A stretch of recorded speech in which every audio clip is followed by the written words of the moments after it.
আসসালামু আলাইকুম সবাইকে। আশা করি সবাই ভালো আছেন।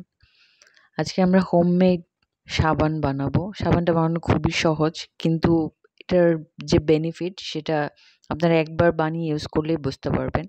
এখানে আমি মেল্ট অ্যান্ড পোর হোয়াইট বেসটা নিয়েছি।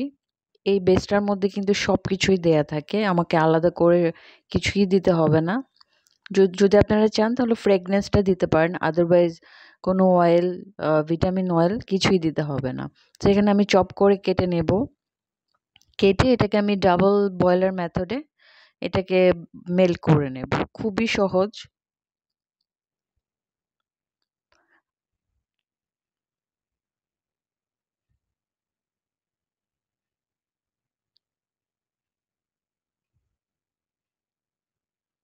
এটা মেল্ট হতে বড়জোর ৪ থেকে ৫ মিনিটের মতো লাগবে।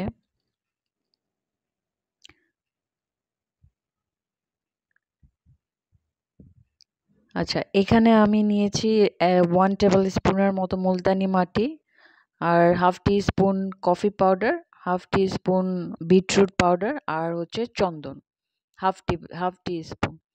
এগুলা সবকিছু আমি ২ টেবিল চামচের মতো গোলাপ জল দিয়ে একটু মিক্সড করে নেব।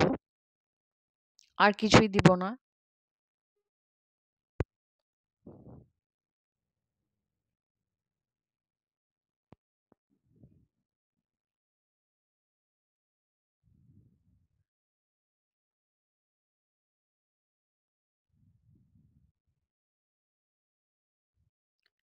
এখন এই মিশ্রণটা আমরা যে সাবানের বেসটা গলিয়ে রেখেছিলাম সেটার মধ্যে দিয়ে দেব।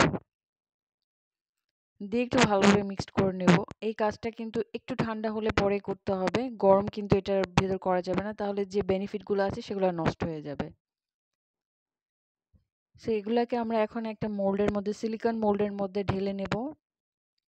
আমি এখানে গোল মোল্ডটা দিয়ে করছি। আপনাদের কাছে যে কোনো মোল্ড থাকে বা একটা বক্স থাকে, যা কিছু থাকে সেটার মধ্যে করতে পারেন।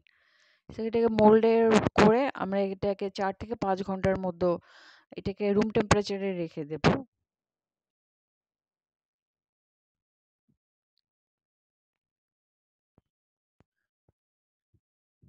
সো এটা কিন্তু জমে গেছে। এখন এটাকে আমরা মোল্ড আউট করে নেব। দেখেন খুব সুন্দর ইজিলি কিন্তু এটা মোল্ড আউট হয়ে যাচ্ছে। আর এটা ইউজ করলে আপনারা এটার বেনিফিটটা বুঝতে পারবেন। আর এই সাবানটা যদি আপনারা নিতে চান তাহলে নিচে স্ক্রিনে আমি নাম্বার দিয়ে দেব, সেখানে কন্ট্যাক্ট করে আপনারা অর্ডার কনফার্ম করতে পারেন। আরেকটা ট্রিক্স, যখন আপনার সাবানটা বানাবেন তখন সাবানটা হয়ে যাওয়ার পরে একটা টিস্যুতে রেখে দেবেন, তাহলে সাবানটা আর ঘেমে যাবে না।